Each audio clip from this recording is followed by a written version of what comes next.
Sovereignty, because the target was your land. Your target is your ancestral homeland, because that's the price. That's where the mineral resources are. So if you lose your identity, if you do not have identity, if you're having identity crisis, if you lose your identity, how can you know your heritage? How can you know your ancestral homeland? How can you fight for it? If you become a Nigerian, how can you save Yoruba land? You see, Yoruba people fighting in Lagos against Igbo people, it's not the issue. What you need to fight is the system that said nobody's land is, that people's land do not belong to them anymore. That Yoruba land does not belong to Yoruba people. That Igbo land does not belong to Igbo people. That Ijaw land does not belong to Ijaw land because of the resources in these lands. It's the system that made that possible that you're supposed to fight. And we have told you that religion is a major tool they used to brainwash our people. Because they start telling you, you hear Igbo person, you say, I'm not Igbo, I'm a Zion. I'm a Zion.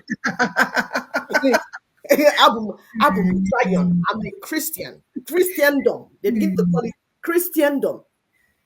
But Christianity is an extension of Roman Empire. Just like Islam is an extension of Saudi and all those Islamic countries. It is not about God. It is about colonialism. It's about taking your ancestral homelands. Total control. Total control. Why they distract you with things that make no sense? They tell you, wait until you die, you go to heaven. That's when you walk on the street of gold. Meanwhile, your land is land of gold. If your land is land of gold, why won't you build street of gold in your own ancestral homeland? No, wait until you die so that you walk on street of gold. Religion is a major tool for neo-colonialism and colonialism, through which the indigenous peoples were brainwashed, their way of life and core values destroyed, and their sovereignty, of course, stolen and confiscated. Listen to our brother saying it. It's short. Listen. Thank you.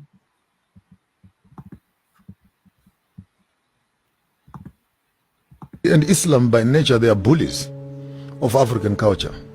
It is expressed in their intolerance of other people who You want to play from the audio? believe differently from who they are. So here's a simple example. Yes, let's play from here. We don't know what they're doing, but let's play and see. Christianity and Islam, by nature, they are bullies of African culture. It is expressed in their intolerance of other people who believe differently from who they are. So here's a simple example.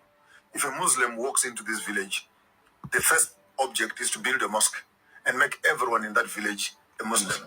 It changes your timetable of waking up. You wake up at 5, changes your fashion, changes the way you bury your loved ones. Now you must do everything according to Islamic law. The same thing is true with Christianity.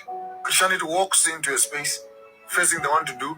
As a Zulu, as a Xhosa, take off your shirt and put on your beautiful bits, and you walk up to church. Christianity will look at you, because apparently you must become European first before you can become Christian. In order for God to accept you, He cannot accept you in your authenticity. He needs first to take you through the culture of the dominant culture, which is the colonial culture, before you can actually become an acceptable Christian. Christianity and Islam, by only Christianity. So, you heard that? Christianity and Islam are bullies. They bullied indigenous Africans, bullied us until we forgot our identity. We lost everything. We lost everything. Lost our way of life, lost our culture, our tradition. And the terrible thing about it is that it's not that you gave me a foreign culture that is the problem, but it's a culture that is inferior to mine. Now, through that culture, you have destroyed everything. Everything. Marriage is destroyed. Everything. Raising children destroyed. Everything. Communal living destroyed. Everything that we Everything. once held sacrosanct destroyed in the name of religion. Now they turn around. Oh, moral decadence. Anyway, we need to, the morality, we need to build it up. Who destroyed it, church? Who destroyed the morals of our people? Who destroyed it? Every street is the church. In one building, you have 20 churches. Yet, the morality of our people kept going down. And then you turn around and say, oh, we need to build the morality.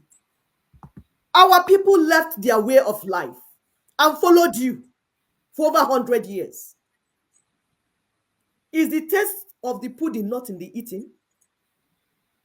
You people told us that you are bringing gospel, Ozioma.